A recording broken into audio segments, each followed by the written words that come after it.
오늘 우리에게 주시는 하나님 말씀은 신약성경 누가복음 10장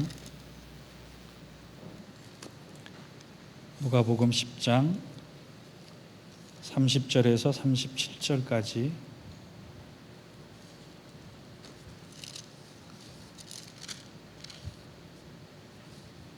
한 목소리로 한 절씩 받들어 읽겠습니다.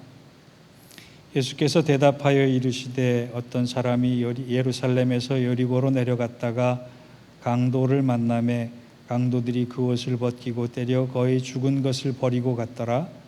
마침 한 제사장이 그 길로 내려가다가 그를 보고 피하여 지나가고 또 이와 같이 한 레위인도 그것에 이르러 그를 보고 피하여 지나가되 어떤 사마리아 사람은 여행하는 중 거기 이르러 그를 보고 불쌍히 여겨 가까이 가서 기름과 포도주를 그 상처에 붓고 싸매고 자기 짐승을 태워 주막으로 데리고 가서 돌보아 주니라. 그 이튿날 그가 주막 주인에게 데나리온 2를 내어주며 이르되 이 사람을 돌보아 주라. 비용이 더 들면 내가 돌아올 때에 갚으리라 하였으니 내 생각에는 이 세 사람 중에 누가 강도 만난 자의 이웃이 되겠느냐. 이르되 자비를 베푼 자이니이다. 예수께서 이르시되 가서 너도 이와 같이 하라 하시니라. 아멘. 이는 하나님 말씀입니다.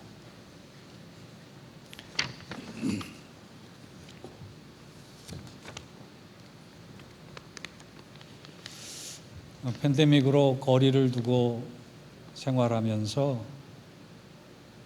나타난 현상 중에 사람에 대한 목마름이 좀 있습니다. 혼자 지내다 보고 고립되어 있다 보니까 사람을 만나고 싶고 위로받고 싶고 또 함께하고 싶은 목마름이 있습니다. 사람에 대한 목마름을 다른 말로 사랑에 대한 목마름이다 이렇게 얘기할 수 있습니다.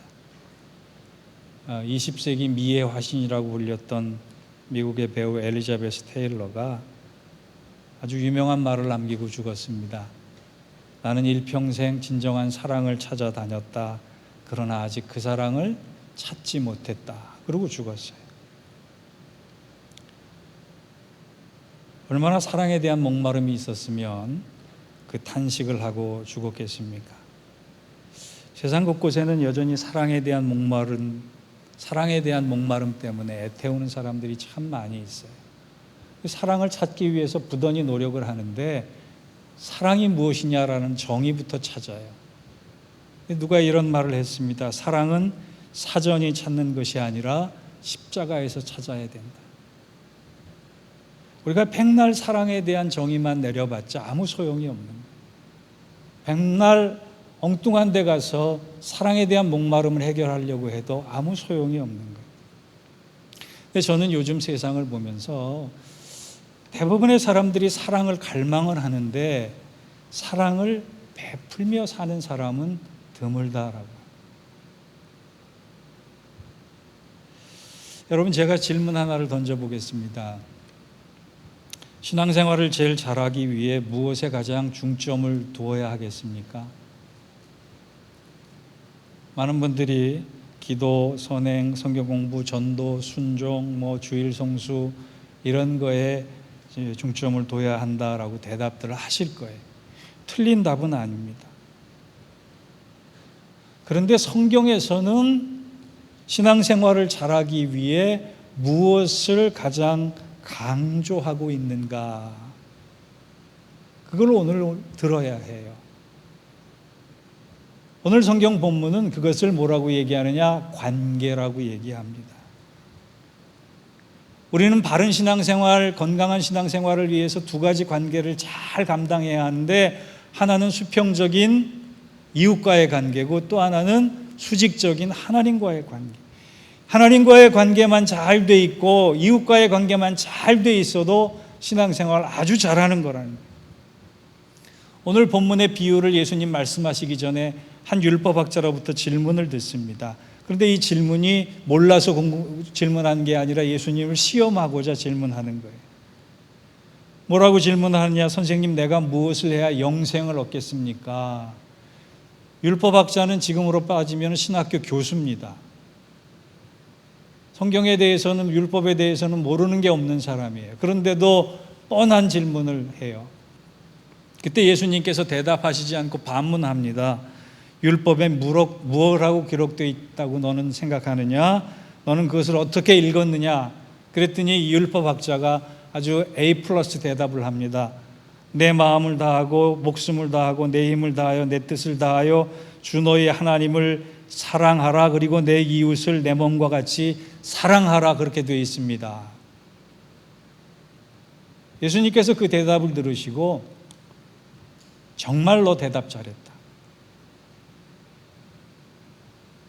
너 대답은 100점짜리야. 그런데 그 다음 말씀이 더 중요해요. 가서 그대로 행해라. 그리하면 너가 살 것이다.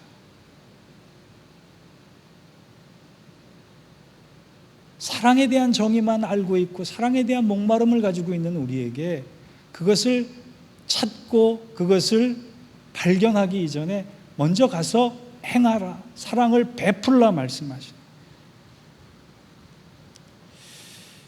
성경이 말씀하는, 그 율법이 말씀하는 이 관계의 중요성은요, 여러분, 균형의 중요성도 알아야 돼요. 우리는 신앙생활 잘하는 것을 하나님과의 관계만 잘 되어 있으면 된다고 생각할 때가 참 많습니다. 그런데 이 하나님 사랑과 이웃 사랑의 균형이 안 잡히고 한쪽에만 치우쳐 있으면 하나님께서 뭐라 그러시느냐? 그 경건은 헛되다 그렇게 말씀하세요. 또 하나님과의 관계는 엉망인데 이웃을 위해 열심히 봉사하고 수고할 때 그 봉사가 결국은 본질로부터 벗어나서 불평으로 바뀔 때가 얼마나 많은지 몰라요. 사람 힘으로 봉사하는 기간은요, 여러분 1년 못 갑니다. 이러한 배경에서 예수님께서 네 대답이 옳다. 가서 행해라. 그리하면 너가 살 것이다. 그렇게 말씀하시면서 한 비유를 드시는데 그것이 우리가 잘 알고 있는 선한 사마리아인의 비유입니다. 여러분, 선한 사마리아인의 비유에서 예수님 말씀하신 의도를 보면 세 가지 삶이 존재한다는 거예요. 세상에는. 첫째는 강도 같은 삶입니다. 자기 목적을 위해서, 자기 이익을 위해서는 다른 사람 짓밟고 다른 사람 빼앗고 다른 사람 해야 하는 건 아무런 길티 필링이 없을 정도로 이기적인 삶, 그것을 강도 같은 삶이라고 말씀하십니다. 또 하나, 레위인과 제사장 같은 삶을 사는 사람들입니다. 이거는 다른 말로 개인주의적이다 그렇게 얘기할 수 있는데, 나는 알지만 우리는 모르는 삶이에요. 철저히 자기 세계 안에 갇혀 있어요. 자기의 기준으로, 자기의 판단으로 모든 것을 정죄하고 비판하고 남의 아픔에는 동참하지 않는. 그런데 현대인들이 가장 많이 이 부분을 닮아가길 원하고 또 선호하고 있는 것이 문제입니다. 마지막으로 예수님 비유에 등장하는 사마리아인의 비유는요, 이타적인 삶이에요. 남의 불행이 나의 불행이 되는 것이고 또 동기나 이유를 따지지 않고 무조건 도와주고 보는 겁니다. 지금 계산적인 차원에서 보면 이 비유에서 가장 손해를 많이 본 사람이 누굽니까? 강도당한 자, 또 사마리아인. 시간도 빼앗기고 힘도 빼앗기고 돈도 빼앗기고 또 자기 일도 빼앗기고, 이 손해나는 삶 때문에 사람들은 사마리아인처럼 살아가는, 이타적인 사랑을 하는 삶을 꺼려합니다. 그런데요, 여러분, 분명한 것은 세상적으로는, 외면적으로는 손해보는 것 같지만 역사의 심판자이신 하나님 앞에서는 심은 대로 거둔. 지금은 손해보는 것 같지만 결코 그런 것이 아님을 믿을 때 우리는 선한 사마리아인의 삶에 대해서 좀 더 쉬운 행동이 가능한 것입니다. 예수님께서는 분명히 말씀하셨어요. 너희는 어떤 삶을 살기를 원하느냐? 오늘 우리가 두 가지만 이 교훈에서 마음속에 담아갔으면 좋겠습니다. 첫째, 선한 사마리아처럼 이타적인 사랑의 실천자가 되기 위해서는요, 긍휼한 마음, 긍휼한 시선을 가져야 한다. 33절을 한번 보세요. 어떤 사마리아인은 여행하는 중 거기 이르러 그를 보고 불쌍히 여겨. 그렇게 되어 있어요. 지금 사마리아인이 자기 몸처럼 강도당한 사람을 도와주고 사랑을 실천했던 동기는 어디 있어요? 불쌍히 여겼다라고, 불쌍히 여기는 마음이 있었다라고. 이걸 헬라어 본문에 보면 스플랑크니 조마이라고 되어 있습니다. 스플랑크니 조마이. 이 스플랑크니 조마이라고 하는 단어는 복음서에 한 12번 쓰이는데요. 어떤 때 쓰이느냐 하면 상대방의 아픔이 내 창자나 내 내장이나 내 심장이나 내 폐나 내 간들을 아파할 정도로 똑같이 아팠다라고. 그래서 이거는 사람들에게 쓰여지는 얘기가 아니라 예수님의 사랑을 표현할 때 쓰여진 단어예요. 예수님께서 우리의 아픔을 보시고 이 스플랑크니 조마이를 그대로 경험하셔서 우리에게 다가오셨다라고 하는 거예요. 영어 성경에 보면 동정이라고 하는 피티라고 하지도 않고요, 연민이라고 하는 심파시라고 하지도 않고 컴패션이라고 나와 있어요. 함께, 패션, 고통을 느끼다.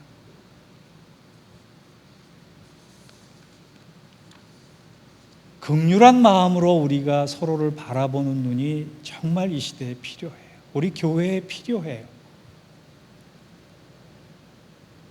오병이어의 기적을 여러분 광주리만 주목하지 마시고 오병이어의 시작을 알리는 단어 중에 예수님께서 그 무리들을 보시고 불쌍히 여기셔서 그렇게 되어 있어요.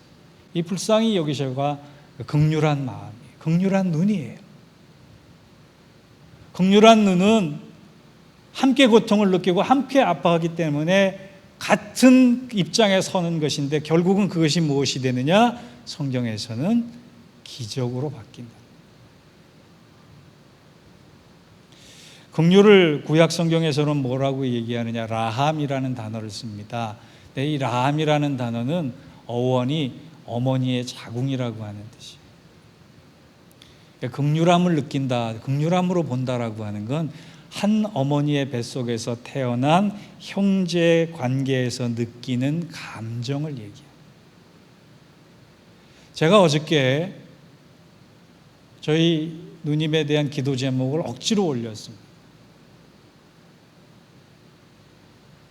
제게 큰 누님이 계신지도 모르고 큰 누님이 아프신지도 모를 그런 성도들도 있어요.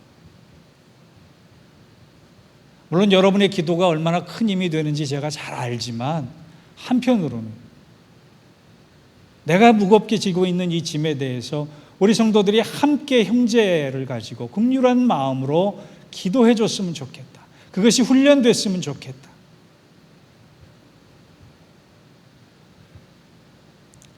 우리 교회가 아름다운 교회가 되기 위해서 해야 할 일 중에 꼭 필요한 일은 서로를 긍휼히 여기는 마음. 서로의 아픔이 내 아픔이 되고 서로의 슬픔이 서로의 기쁨이 내 기쁨이 되고 이런 것을 경험할 때 우리의 사랑의 관계는 아주 깊어질 것이고 우리 공동체는 건강하고 견고해질 것입니다. 자, 이따가 오늘 예배 후에 신교 시간부터 여러분 우리의 눈빛이 좀 달라졌으면 좋겠어요. 정말 따뜻한 눈으로 한 주간 얼마나 고생하셨습니까? 한 주간 잘 감당하셔서 같이 예배드리게 된 것이 얼마나 기쁜지 모릅니다. 이렇게 서로를 긍휼한 마음과 긍휼한 시선으로 바라볼 수 있는 저와 여러분 되시기를 바랍니다. 두 번째, 이타적 삶의 사랑을 실천하기 위해서는요, 먼저 다가서서 그 마음을 표현해요. 우리 34절을 같이 한번 읽겠습니다. 시작. 가까이 가서 기름과 포도주를 그 상처에 붓고 싸매고 자기 짐승에 태워 주막으로 데리고 가서 돌보아 주니라. 거기 뭐라고 되어 있어요? 34절의 시작이 가까이 갔다 그랬어요. 강도당한 사람을 멀리서 바라보며 안타까워만 하지 않았습니다.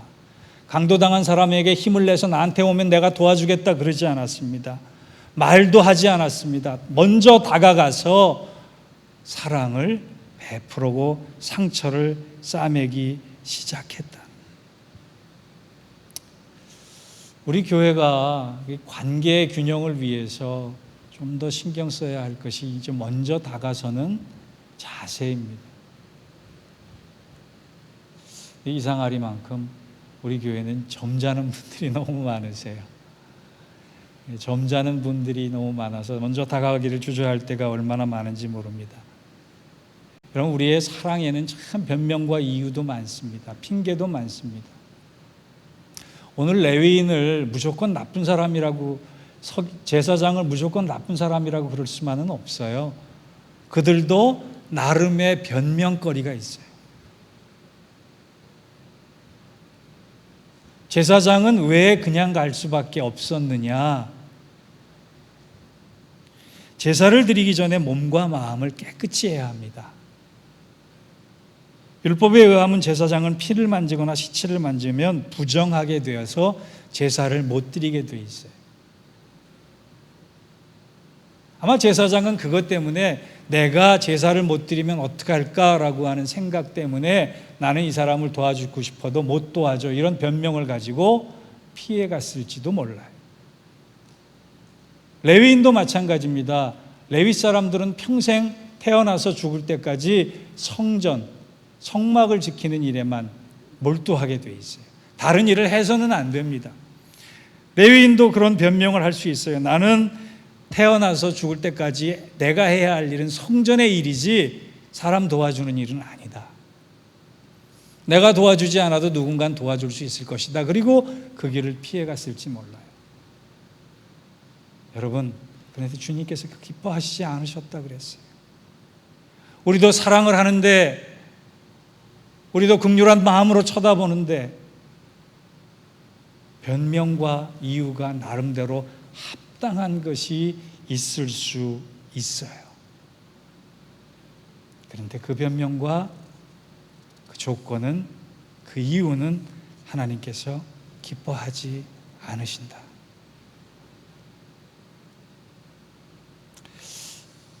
목사들끼리 모이면은 가끔 교회를 자랑하시는 분이 계세요. 아, 우리 교회 몇 명 늘었어. 우리 교회 이번에 예배당 부지 샀어. 우리 교인들은 얼마나 헌금을 잘하는지, 헌금이 예산보다 얼마나 많이 늘었는지 몰라. 우리 1년 예산이 작년에 이만큼이나 불었어. 이렇게 자랑하시는 분이 계세요. 목회를 잘하시는 분이기 때문에 한편으로는 부럽기도 하고, 한편으로는 또 본받을 만한 부분이 있겠다, 그런 생각도 들지만, 제가 꼭 초를 치는 얘기를 한번 합니다. 목사님, 교회는 누가 크냐, 누가 잘하느냐, 누가 1등이냐, 얼마나 성장했느냐 가지고 평가할 게 아닌 것 같습니다. 교회의 평가 기준은 사랑입니다. 성도들 간에 얼마나 깊이 사랑하고 있느냐, 그것이 교회의 평가 기준이라고 생각을 합니다. 이렇게 제가 초를 치는 얘기를 꼭 해서 분위기를 썰렁하게 만들어요. 예수님도 그러셨을 것 같아요. 우리 교회가 몇 명 모이느냐, 헌금이 얼마냐, 예산이 얼마냐, 자체 성전이냐, 빌려 쓰는 성전이냐, 그거 예수님 물어보지 않으실 것 같아요. 너희가 얼마나 서로 깊이 사랑하고 있느냐. 예수님 말씀의 결론이 뭡니까? Go and just do it. 행하라, 행하라. 가서 행하라.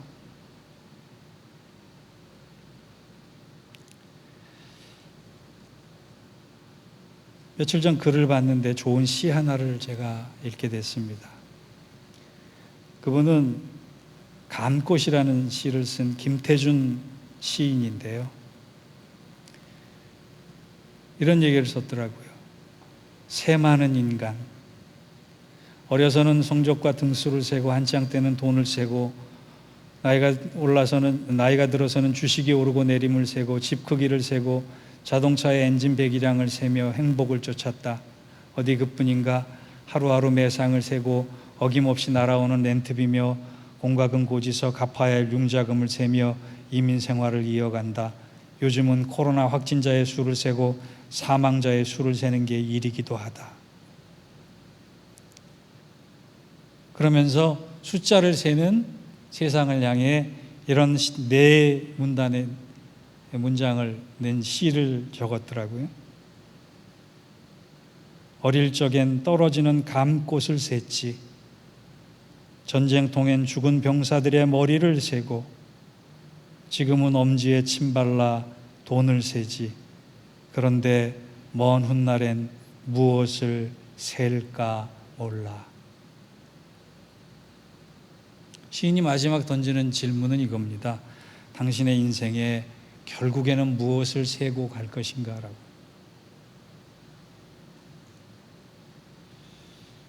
주님은 우리에게 물어보실 겁니다. 얼마나 사랑하고 왔느냐?